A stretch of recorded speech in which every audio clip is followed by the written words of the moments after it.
Hello advocate Swati ಚಾನೆಲ್ಗೆ ಸ್ವಾಗತ. ನಾನು ಸ್ವಾತಿ.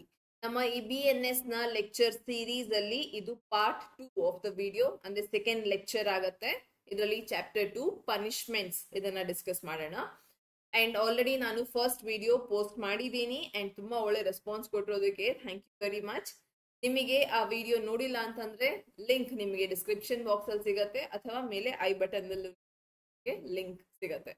ವಿಡಿಯೋ ನೋಡಿ ಅಂಡ್ ಅದಾದ ನಂತರ ಈ ವಿಡಿಯೋ ನೆಕ್ಸ್ಟ್ ಪಾರ್ಟ್ ಆಗತ್ತೆ. ನಾವು ಎಂಟೈರ್ ಈ BNS ಲೆಕ್ಚರ್ ಸೀರೀಸ್ ಅಲ್ಲಿ ನಾನು ಬೇರಾಕ್ಟ್ ಇಂದಾನೆ ನಿಮಗೆ ಇಂಪಾರ್ಟೆಂಟ್ ಸೆಕ್ಷನ್ಸ್ ಏನಿದೆ ಅದನ್ನ ಮಾರ್ಕ್ ಮಾಡಿಸ್ತಾ ಆ ಸೆಕ್ಷನ್ ನ ಡಿಸ್ಕಷನ್ ಮಾಡ್ತೀನಿ. And important sections exam purpose ಅಲ್ಲಿ, ಸಿವಿಲ್ ಜಡ್ಜ್ ಎಕ್ಸಾಮ್ ಪರ್ಪಸ್ ಅಲ್ಲಿ ಕೇಳ್ತಾರೆ ಅನ್ನೋದನ್ನ ಆಲ್ರೆಡಿ ಕೇಳಿದ್ದಾರೆ ಅನ್ನೋದನ್ನು ಸಹ ಹೇಳ್ತೀನಿ. ಸೊ ದಟ್ ನೀವು ನಿಮ್ಮ ಬೇರಾಕ್ಟ್ ಅಲ್ಲೇನೆ ಮಾರ್ಕ್ ಮಾಡ್ಕೊಳ್ಬಹುದು. ಇಂಪಾರ್ಟೆಂಟ್ ಇದೆ ಅನ್ನೋದು definitely previous year question papers ಇಂದ ಕೇಳುವಂತ ಕ್ವೆಶನ್ಸ್ ರಿಪೀಟ್ ಆಗತ್ತೆ.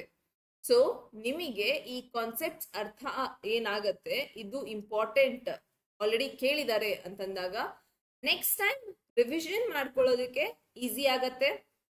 ಅಂಡ್ ಆಲ್ರೆಡಿ ಕೇಳಿರುವಂತ ಕ್ವೆಶನ್ಸ್ ಅಂತಂದಾಗ ಇನ್ನಷ್ಟು ಚೆನ್ನಾಗಿ ನೀವು ರಿವೈಸ್ ಮಾಡ್ಕೊಳ್ಬಹುದು. ಬಿಕಾಸ್ ಮತ್ತೆ ಅದೇ ಸೆಕ್ಷನ್ಸ್ ಕೇಳುವಂತ ಸಾಧ್ಯತೆ ಇದೆ.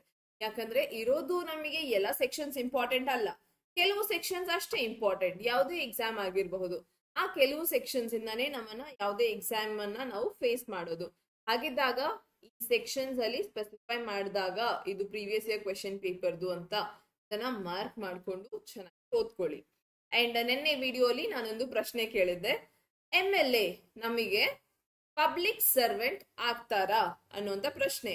ಆನ್ಸರ್ ನಿಮ್ಮಲ್ಲಿ ಕಮೆಂಟ್ ಸೆಕ್ಷನ್ ಅಲ್ಲಿ ಎಸ್ ಇಲ್ಲ ಏನು ಇವರು ಪಬ್ಲಿಕ್ ಸರ್ವೆಂಟ್ ಅಲ್ಲ ಅನ್ನೋದನ್ನ ಹೇಳಿದಿರಿ. Very good. ಅಂಡ್ ಯಾವ ಜಡ್ಜ್ಮೆಂಟ್ ಇಂದ ಹೆಲ್ಡ್ ಮಾಡಿದ್ದು ದಟ್ ಅವ್ರು ನಮಗೆ ಪಬ್ಲಿಕ್ ಸರ್ವೆಂಟ್ ಅಲ್ಲ ಅನ್ನೋದು ಅಂತಂದಾಗ ನೀವು ಅದನ್ನ ಯಾರು ಕಮೆಂಟ್ ಸೆಕ್ಷನ್ ಅಲ್ಲಿ ಬರ್ದಿಲ್ಲ. ಬಟ್ ಅದಕ್ಕೆ RS Nayak versus AR Antulay judgment ಅಲ್ಲಿ ಇದನ್ನ ಹೆಲ್ಡ್ ಮಾಡಿದಂಥದ್ದು. MLA ನಮಗೆ ಪಬ್ಲಿಕ್ ಸರ್ವೆಂಟ್ ಅಲ್ಲ. ಯಾವತ್ತೂ ಅಷ್ಟೇ as a law student case laws ತುಂಬಾ ಇಂಪಾರ್ಟೆಂಟ್ ಆಗುತ್ತೆ. ಸೊ ವಿತ್ ಕೇಸ್ ಲಾಸ್ ಓದೋದನ್ನ ಅಭ್ಯಾಸ ಮಾಡ್ಕೊಳ್ಳಿ. ಸ್ಟಾರ್ಟ್ ಮಾಡೋಣ ಸೆಕೆಂಡ್ ವಿಡಿಯೋ. ಅಂಡ್ ಇದು ಪನಿಷ್ಮೆಂಟ್ಸ್ ನ ಚಾಪ್ಟರ್ ತುಂಬಾ ಇಂಪಾರ್ಟೆಂಟ್ ಆಗತ್ತೆ. ಬಿಕಾಸ್ ಈ ಚಾಪ್ಟರ್ ಅಲ್ಲಿ ಕೆಲವೊಂದು ಸ್ಪೆಸಿಫಿಕ್ ಆಗಿ ಸೆಕ್ಷನ್ 4 ವೆರಿ ಇಂಪಾರ್ಟೆಂಟ್. ಸೆಕ್ಷನ್ 4 ಅಲ್ಲಿ ಚೇಂಜಸ್ ಆಗಿದೆ, ಹಾಗಾಗಿ ಇನ್ನಷ್ಟು ಇಂಪಾರ್ಟೆಂಟ್ ಆಗತ್ತೆ. ಅಂಡ್ ಅದಕ್ಕೂ ಮುಂಚೆ ಸ್ವಾತಿ ಲಾ ಕ್ಲಾಸಸ್ ಕಡೆಯಿಂದ ನಡೀತಿರುವಂತ ಆನ್ ಗೋಯಿಂಗ್ ಕಾಂಪ್ರಿಹೆನ್ಸಿವ್ ಬ್ಯಾಚ್ ಹಾಗೂ ಪ್ರಿಲಿಮ್ಸ್ ಸ್ಪೆಷಲ್ ಬ್ಯಾಚ್ 2 ಬ್ಯಾಚಸ್ ನಡೀತಿದೆ ಲೈವ್. ಸೊ ಈ 2 ಬ್ಯಾಚಸ್ ಆನ್ಲೈನ್ ಪ್ಲಾಟ್ಫಾರ್ಮ್ ಅಲ್ಲಿ ನಡೀತಿರುವಂತದ್ದು. ಇಂಟ್ರೆಸ್ಟ್ ಇರುವಂತ ಸ್ಟೂಡೆಂಟ್ಸ್ ನೀವು ಬ್ಯಾಚಸ್ ಗೆ ಎನ್ರೋಲ್ ಆಗ್ಬಹುದು. ಸಿವಿಲ್ ಜಡ್ಜ್ ಎಕ್ಸಾಮ್ ನ ಪ್ರಿಪರೇಷನ್ ಅಲ್ಲಿ ಕಾಂಪ್ರಿಹೆನ್ಸಿವ್ ಬ್ಯಾಚ್ ನಿಮಗೆ ಪ್ರಿಲಿಮ್ಸ್, ಮೇನ್ಸ್ ಹಾಗೂ ಇಂಟರ್ವ್ಯೂ ಎಕ್ಸಾಮ್ ನ 3 ಹಂತಗಳನ್ನ ಕವರ್ ಮಾಡುತ್ತೆ. ಅಂಡ್ ಈ ಬ್ಯಾಚ್ ನಿಮಗೆ ಕಂಪ್ಲೀಟ್ ಸರ್ಕ್ಯುಲೇಷನ್ ಅಲ್ಲಿ ನಡೀತಿದೆ. ಸೊ ನೀವು ನಾನು ಲೇಟ್ ಆಗಿ ಅಡ್ಮಿಷನ್ ತಗೊಳ್ತಿದ್ದೀನಿ ಅಂತ ಎಲ್ಲ ಇದ್ ಮಾಡಿದ್ರೆ since batch has already started in January, but batch ongoing ಅಲ್ಲಿದೆ ಅಂಡ್ ಅಡ್ಮಿಷನ್ಸ್ ಓಪನ್. ಯಾಕಂತಂದ್ರೆ ಬ್ಯಾಚ್ ಸರ್ಕ್ಯುಲೇಷನ್ ಅಲ್ಲಿ ಇರೋದ್ರಿಂದ ನೀವು at any point of time you can join and ನಿಮಗೆ ಯಾವುದೇ ಸಬ್ಜೆಕ್ಟ್ ಮಿಸ್ ಔಟ್ ಆಗೋದಿಲ್ಲ. ನಿಮ್ಮ ಸಿಲೆಬಸ್ ಇದರಲ್ಲಿ ಕವರ್ ಆಗುತ್ತೆ. ಅಂಡ್ ಈ ಬ್ಯಾಚಸ್ ಲೈವ್ ಕ್ಲಾಸಸ್ ನಡೆಯುವಂಥದ್ದು ಆನ್ಲೈನ್. ದಿನ ಸಂಜೆ ಕ್ಲಾಸಸ್ ಇರುತ್ತೆ, ಡೈಲಿ ಈವ್ನಿಂಗ್ ಕ್ಲಾಸಸ್ ಇರುತ್ತೆ. ಸ್ಟಡಿ ಮಟೀರಿಯಲ್ ನೀಡಲಾಗತ್ತೆ, ಮಾಕ್ ಟೆಸ್ಟ್ ಇರುತ್ತೆ ಅಂಡ್ ಕ್ಲಾಸಸ್ ಕನ್ನಡ ಹಾಗೂ ಇಂಗ್ಲಿಷ್ 2 ಭಾಷೆಯಲ್ಲೂ ಸಹ ಇರುತ್ತೆ. ಸೊ ಕನ್ನಡ ಮೀಡಿಯಂ ಆಗ್ಲಿ ಇಂಗ್ಲಿಷ್ ಮೀಡಿಯಂ ಆಗ್ಲಿ ಬ್ಯಾರಿಯರ್ ಅಲ್ಲ. ಲ್ಯಾಂಗ್ವೇಜ್ ನ ನಮಗೆ ಯಾವುದೇ ಬ್ಯಾರಿಯರ್ ಇಲ್ಲ.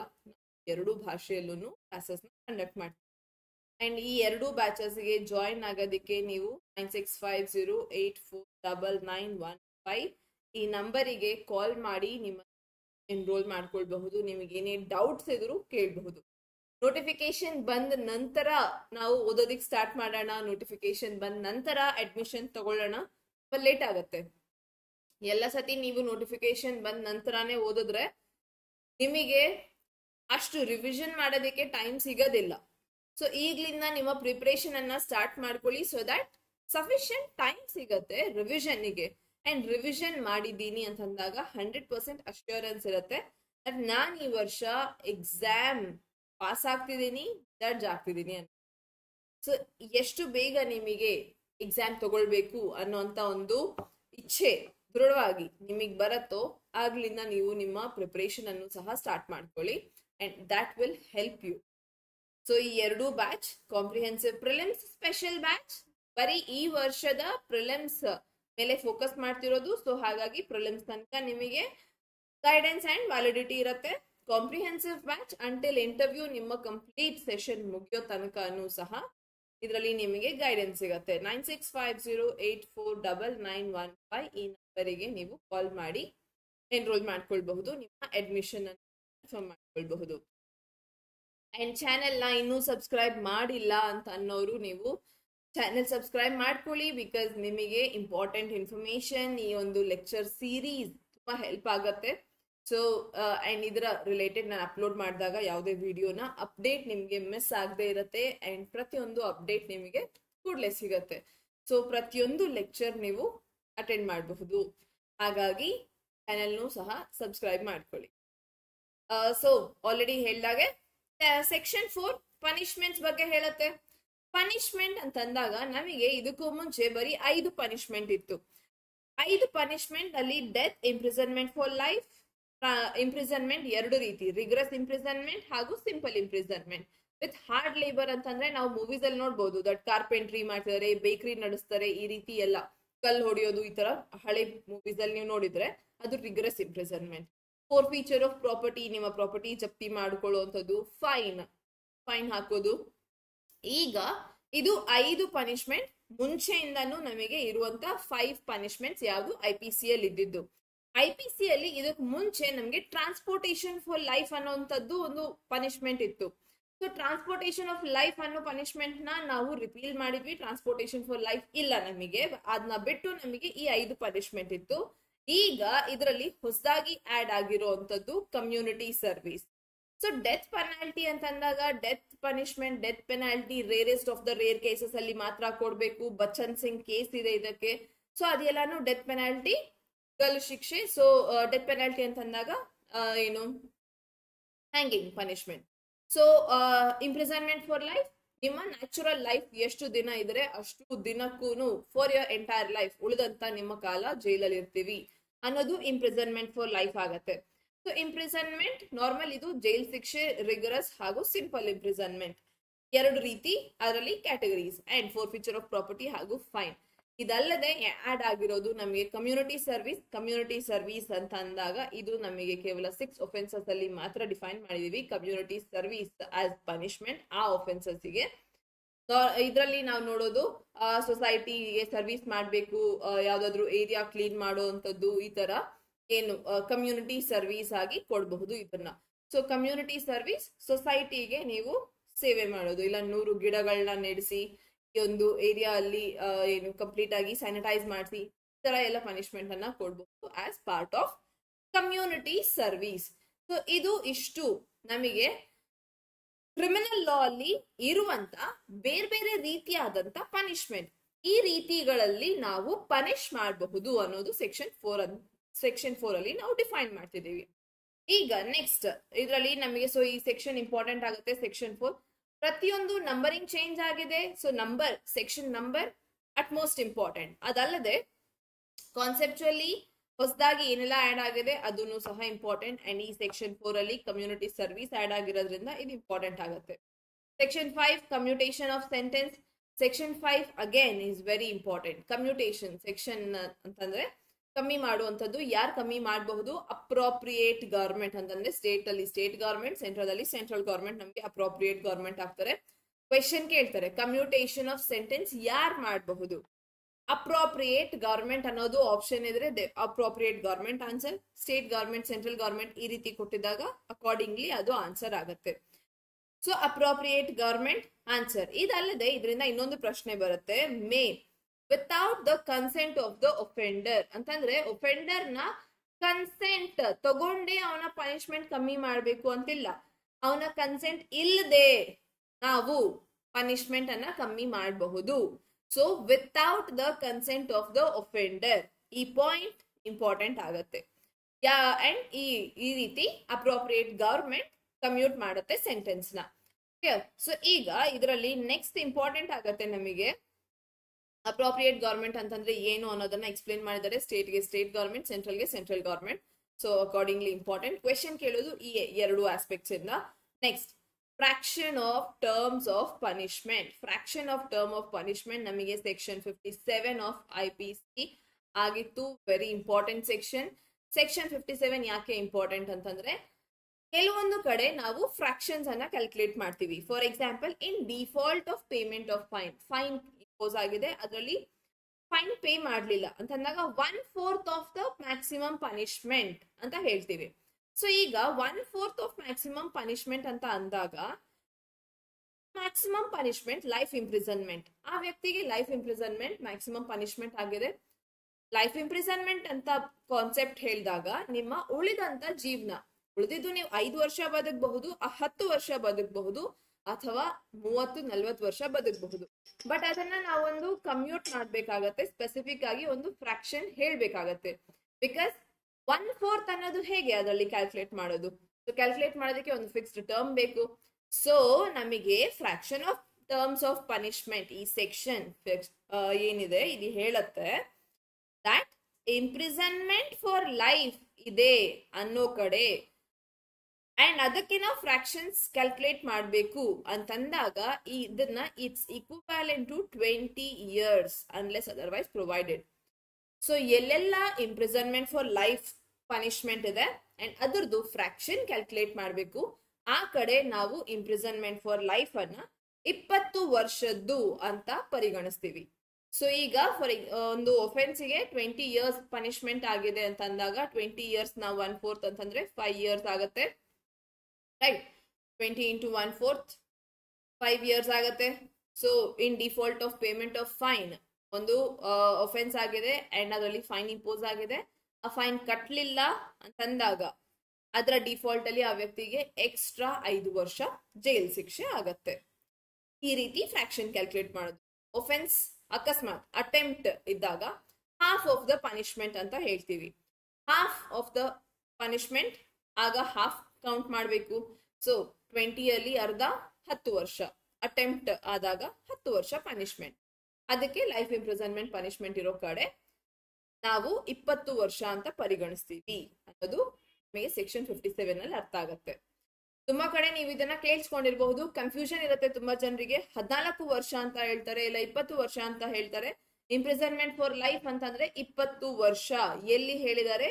ಸೆಕ್ಷನ್ 57 ಆಫ್ IPC, ನಮಗೆ ಸೆಕ್ಷನ್ 6 ಆಫ್ BNS. ಈ ಸೆಕ್ಷನ್ ತುಂಬಾ ಇಂಪಾರ್ಟೆಂಟ್ ಆಗುತ್ತೆ ಎಕ್ಸಾಮಿಗೆ. ಸೊ ನೆನ್ಪಿರ್ಲಿ. ನೆಕ್ಸ್ಟ್ ನಮಗೆ ಇಂಪಾರ್ಟೆಂಟ್ ಆಗುತ್ತೆ section 8 is very important. Section 8 ಏನ್ ಹೇಳುತ್ತೆ? Amount of fine liability in default of payment of fine. ಈಗಷ್ಟೇ ನಾನು ಹೇಳ್ದಾಗೆ ಅಕಸ್ಮಾತ್ ಒಂದು ಒಫೆನ್ಸ್ ಅಲ್ಲಿ ನಿಮಗೆ ಫೈನ್ ಇಂಪೋಸ್ ಮಾಡಿದ್ದಾರೆ, ಆ ಫೈನ್ ನೀವು ಕಟ್ಟಲಿಲ್ಲ, ಹಾಗಿದ್ದಾಗ ನಿಮಗೆ ಆ ಫೈನ್ ಬದಲಾಗಿ ಇಂಪ್ರಿಸನ್ಮೆಂಟ್ ಜೈಲ್ ಶಿಕ್ಷೆ ಆಗತ್ತೆ. ಸೊ ಜೈಲು ಶಿಕ್ಷೆ ಎಷ್ಟು ಕಾಲದ ಜೈಲ್ ಶಿಕ್ಷೆ ಅಂತಂದಾಗ ಎಷ್ಟು ಕಾಲದ ಜೈಲ್ ಶಿಕ್ಷೆ? ಫಸ್ಟ್ ಥಿಂಗ್ ಇಲ್ಲಿ ನಮಗೆ ಮೆನ್ಷನ್ ಮಾಡಿದ್ದಾರೆ where no sum is expressed. ಇಲ್ಲಿ 80 ಅಲ್ಲಿ ಕ್ಲಾಸ್ 1, IPC ಅಲ್ಲಿ ಎಲ್ಲ ಸಪರೇಟ್ ಸೆಕ್ಷನ್ಸ್ ಆಗಿತ್ತು, ಪ್ರತಿಯೊಂದು ಕ್ಲಾಸ್ ಸಪರೇಟ್ ಸೆಕ್ಷನ್. ಬಟ್ ಇಲ್ಲಿ ಎಲ್ಲಾ ಕ್ಲಾಸಸ್ ಒಟ್ಟಿಗೆನೆ ಕೊಟ್ಟಿದ್ದಾರೆ ಸೆಕ್ಷನ್ 8 ಅಲ್ಲಿ. ಸೊ ಪ್ರತಿ ಕ್ಲಾಸ್ ಓದೋದು ಇಂಪಾರ್ಟೆಂಟ್. 80 ಅಲ್ಲಿ ಕ್ಲಾಸ್ 1 ಏನ್ ಹೇಳುತ್ತೆ? No sum expressed to which fine may be extended. The amount of fine to which the offender is liable is unlimited but shall not be excessive. ಇಲ್ಲಿಂದ question frame ಆಗುತ್ತೆ. ಈಗ fine ಅಕಸ್ಮಾತ್ ಕೆಲವೊಂದು ಕಡೆ 5,000 ತನಕ ಫೈನ್ ಇಂಪೋಸ್ ಮಾಡಿ 10,000 ತನಕ fine impose ಮಾಡಬಹುದು ಅಂತ ಇದೆ. ಬಟ್ ಎಲ್ಲೆಲ್ಲ ಫೈನ್ ಎಷ್ಟು ಅನ್ನೋದು ಬರ್ದಿಲ್ಲ. ಇಷ್ಟು ಇಂಪ್ರಿಸನ್ಮೆಂಟ್ ಪ್ಲಸ್ ಫೈನ್ ಅಷ್ಟೇ ಬರ್ದಿದ್ದಾರೆ. ಆ ಕಡೆ ಫೈನ್ ಅಂತಂದಾಗ ಆ ಫೈನ್ ಎಷ್ಟು ಬೇಕಾದ್ರೂ ಆಗಬಹುದು. ಅನ್ಲಿಮಿಟೆಡ್ ಫೈನ್ ಅನ್ನ ಇಂಪೋಸ್ ಮಾಡಬಹುದು. ಆದ್ರೆ ಈ ಅನ್ಲಿಮಿಟೆಡ್ ಅನ್ನೋದು ಎಕ್ಸೆಸಿವ್ ಆಗಬಾರ್ದು. ಎಕ್ಸೆಸಿವ್ ಅಂತಂದ್ರೆ ಸೌಂಡ್ ಜುಡಿಷಿಯಲ್ ಪ್ರಿನ್ಸಿಪಲ್ಸ್ ಯೂಸ್ ಮಾಡಿಕೊಂಡು ಎಷ್ಟು ಬೇಕೋ ಅಷ್ಟು ಮಾತ್ರನೇ ನೀವು ಇಂಪೋಸ್ ಮಾಡಬಹುದು. ಎಕ್ಸೆಸಿವ್ ಆಗಿ ಮಿತಿ ಮೀರಿ ಕೊಡೋ ಹಾಗಿಲ್ಲ ಅನ್ನೋದು ನಿಮಗೆ ಆಕ್ಟ್ ಹೇಳ್ತಿದೆ. So unlimited but not excessive options ಅಲ್ಲಿ ಬರುತ್ತೆ. ಈ ಕ್ವೆಶನ್ ಇಂಪಾರ್ಟೆಂಟ್ ಆಗತ್ತೆ. Clear? Next, punishable with imprisonment as well as fine, ಇದೆಲ್ಲಾನು ಸಹ ಓಕೆ. ಇಲ್ಲಿ ಕ್ಲಾಸ್ 3 ನಮಗೆ ತುಂಬಾ ಇಂಪಾರ್ಟೆಂಟ್ ಆಗತ್ತೆ. ಕ್ಲಾಸ್ 3 ಯಾಕೆ ಇಂಪಾರ್ಟೆಂಟ್ ಅಂತಂದ್ರೆ ಇಲ್ಲಿ ನಾವು ಹೇಳ್ತೀವಿ ಎಷ್ಟು ಅಂತಂದ್ರೆ 1/4 of the term of the imprisonment. The term for which the court directs the offender imprisonment, default of payment of fine, shall not exceed 1/4 of the term of imprisonment. ಆ term of imprisonment ಎಷ್ಟಿದೆ, which is the maximum fixed for the offense. ಆ offense ಗೆ maximum punishment ಇಷ್ಟು ಅಂತ ಏನಿದೆ ಅದರಲ್ಲಿ 1/4 ನಾವು ಇನ್ default of payment of fine ನೀಡಬಹುದು. ಫೈನ್ ಕಟ್ಟಿಲ್ಲ, ಅದರ ಡಿಫಾಲ್ಟ್ ಆಗಿ 1/4 ಆಫ್ ದ ಮ್ಯಾಕ್ಸಿಮಮ್ ಪನಿಷ್ಮೆಂಟ್ ಏನು ಆಕ್ಟ್ ಮೆನ್ಷನ್ ಮಾಡ್ತಿದೆ ಆ ಒಫೆನ್ಸ್ಗೆ ಅದನ್ನ ಕೊಡಬಹುದು. ಸೊ ಈ 1/4 ಅನ್ನೋದು ನಮಗೆ ಎಕ್ಸಾಮ್ ಅಲ್ಲಿ ಕೇಳಿರುವಂತ ಪ್ರಶ್ನೆ. ಹಾಫ್, 1/3, 1/4 ಈ ರೀತಿ ಆಪ್ಷನ್ಸ್ ಕೊಡ್ತಾರೆ. ಆನ್ಸರ್ ನಿಮಗೆ 1/4 ಆಗುತ್ತೆ. ಅಂಡ್ ಇದಾದ ನಂತರ ಇಂಪಾರ್ಟೆಂಟ್ ಆಗತ್ತೆ ನಮಗೆ ಈ ಸ್ಲ್ಯಾಬ್ಸ್ ಏನ್ ಮೆನ್ಷನ್ ಆಗಿದೆ ಸೆಕ್ಷನ್ ಕ್ಲಾಸ್ 5 ಅಲ್ಲಿ. ಈ ಸ್ಲ್ಯಾಬ್ ಇಂಪಾರ್ಟೆಂಟ್. ಈ ಸ್ಲ್ಯಾಬ್ ಅಲ್ಲಿ ಇಷ್ಟು ಕೊಡ್ಬಹುದು, ಅದ್ರಲ್ಲೂ ಸ್ಲ್ಯಾಬ್ ಮೆನ್ಷನ್ ಆಗಿದೆ.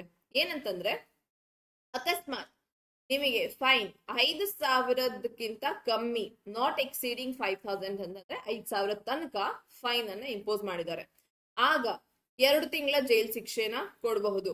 ಅಕಸ್ಮಾತ್ 10,000 ರೂಪಾಯಿ ತನಕ ಫೈನ್, 4 ತಿಂಗಳ ಜೈಲ್ ಶಿಕ್ಷೆ. ಅಂದ್ರೆ ಎಲ್ಲೆಲ್ಲಿ ಬರೀ ಫೈನ್ ಮತ್ತೆ ಕಮ್ಯುನಿಟಿ ಸರ್ವಿಸ್ ಮಾತ್ರನೇ ಇದೆ. ಕೆಲವೊಂದ್ ಕಡೆ ಒಫೆನ್ಸಸ್ಗೆ ಜೈಲ್ ಶಿಕ್ಷೆ, ಇಷ್ಟು ವರ್ಷದ ಶಿಕ್ಷೆ ಅನ್ನೋದೇ ಇಲ್ಲ. ಆ ಒಫೆನ್ಸ್ಗೆ ಬರೀ ಫೈನ್ ಏನೇ ನಿಮಗೆ ಆಸ್ ಅ ಪನಿಷ್ಮೆಂಟ್ ಇರೋದು, ಬರೀ ಫೈನ್ ಅಷ್ಟೇ. You can impose only fine. ಆ ಕಂಡೀಷನ್ಸ್ ಅಲ್ಲಿ ಈ ಸ್ಲ್ಯಾಬ್ ಇಂಪಾರ್ಟೆಂಟ್, ಬಿಕಾಸ್ ಈ ಸ್ಲ್ಯಾಬ್ ನಮಗೆ ರಿವೈಸ್ ಆಗಿದೆ, ಹೊಸದಾಗಿ ಬಂದಿದೆ. ರಿವೈಸ್ಡ್ ಸ್ಲ್ಯಾಬ್ ಇದು. ಮುಂಚೆ ಇಲ್ಲಿ 50 ರೂಪಾಯಿ 100 ರೂಪಾಯಿ ಅಂತ ಇತ್ತು. ಸೊ ಹಾಗಾಗಿ ಇದು ರಿವೈಸ್ಡ್ ಸ್ಲ್ಯಾಬ್ ಆಗಿರೋದ್ರಿಂದ ಈ ಸ್ಲ್ಯಾಬ್ ಇಂಪಾರ್ಟೆಂಟ್. ಸೊ ಗಮನಿಸಿ ಇದನ್ನ.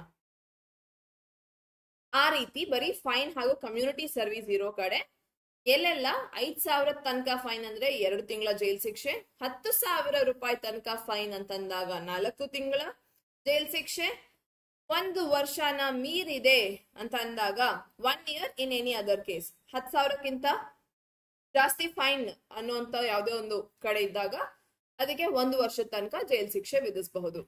ಈ ಸ್ಲ್ಯಾಬ್ ಕಂಪ್ಲೀಟ್ ಆಗಿ ಇಂಪಾರ್ಟೆಂಟ್ ಆಗತ್ತೆ.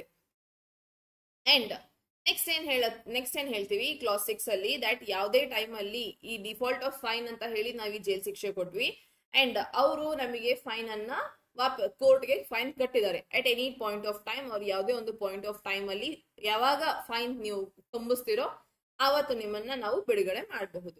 ಆ ಫೈನ್ ಅನ್ನ ಪೀರಿಯಡ್ ಏನಿದೆ ಅದನ್ನ ಎತ್ತು ಹಾಕ್ತಾರೆ. ಸೊ ಅದು ನಿಮ್ಮ ಸೆಕ್ಷನ್ 8 ನ ಕ್ಲಾಸ್ 6 ಅಲ್ಲಿ ಮೆನ್ಷನ್ ಆಗಿದೆ. ಇದಿಷ್ಟು ನಮಗೆ ಇಂಪಾರ್ಟೆಂಟ್ ಆಗುವಂತದ್ದು ಸೆಕ್ಷನ್ 8 ಇಂದ. ಸೆಕ್ಷನ್ 8 ಕಂಪ್ಲೀಟ್ ಪ್ರಾಪರ್ ಪೂರ್ತಿ ಸೆಕ್ಷನ್ ಏನೇ ಇಂಪಾರ್ಟೆಂಟ್ ಆಗುತ್ತೆ.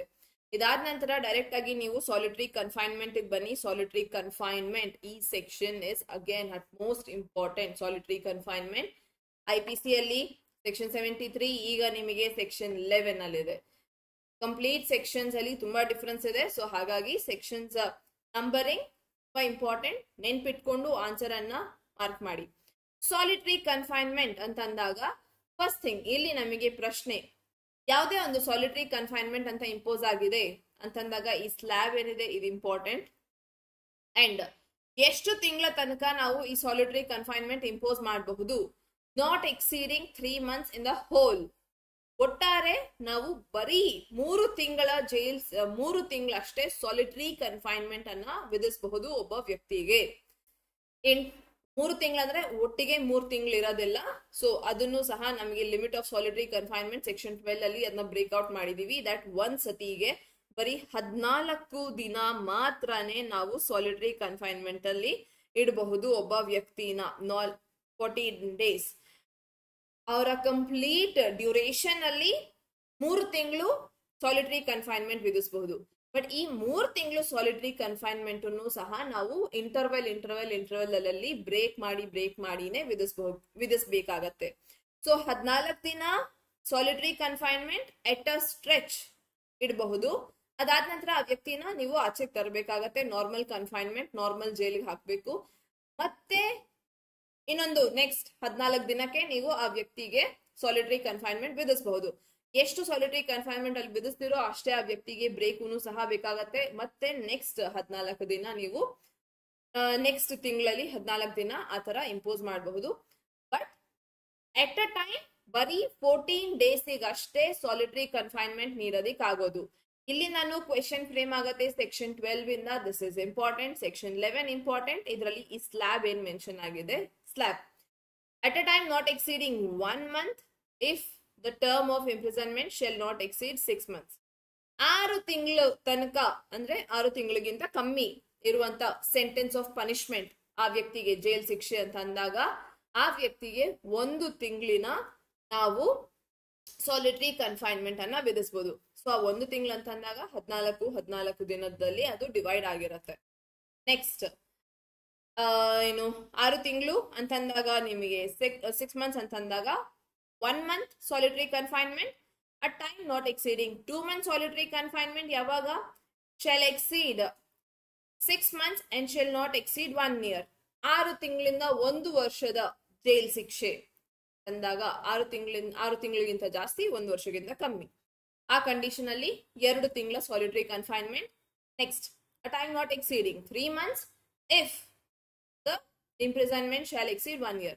1 ವರ್ಷಕ್ಕಿಂತ ಜಾಸ್ತಿ ಅಂತಂದಾಗ ಅದು 3 ತಿಂಗಳ ಸಾಲಿಟರಿ ಕನ್ಫೈನ್ಮೆಂಟ್ ವಿಧಿಸಬಹುದು. ಅಂಡ್ ಒಟ್ಟಾರೆ ನಾವು ಯಾವುದೇ ಒಬ್ಬ ವ್ಯಕ್ತಿಗೆ ಬರೀ 3 ತಿಂಗಳು ಅಷ್ಟೇ ಸಾಲಿಟರಿ ಕನ್ಫೈನ್ಮೆಂಟ್ ನೀಡೋದಿಕ್ ಸಾಧ್ಯ.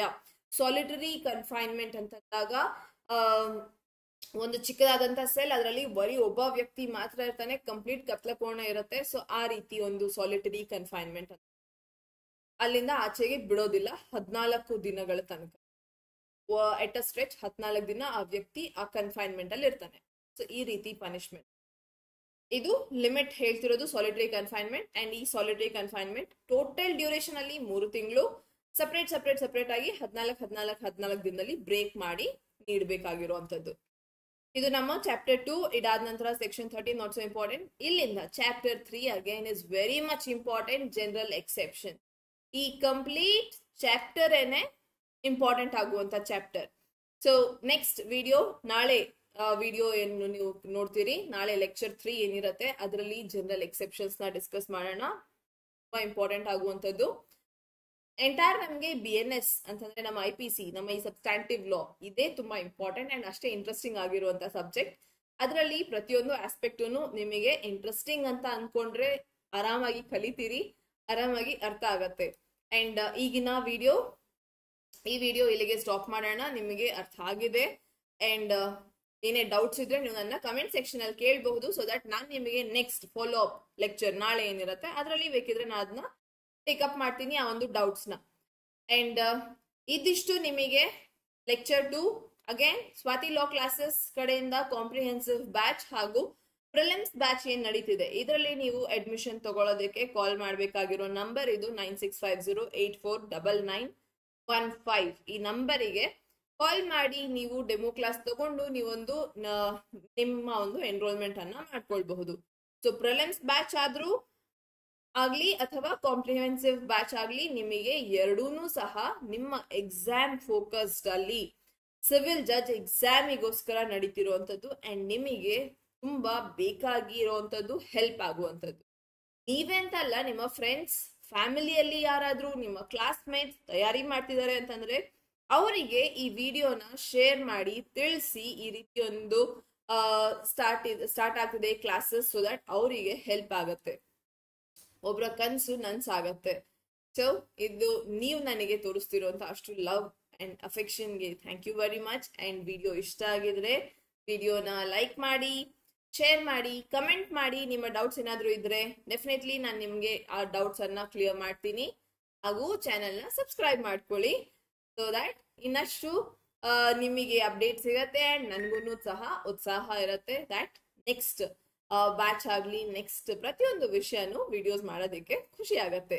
Thank you very much.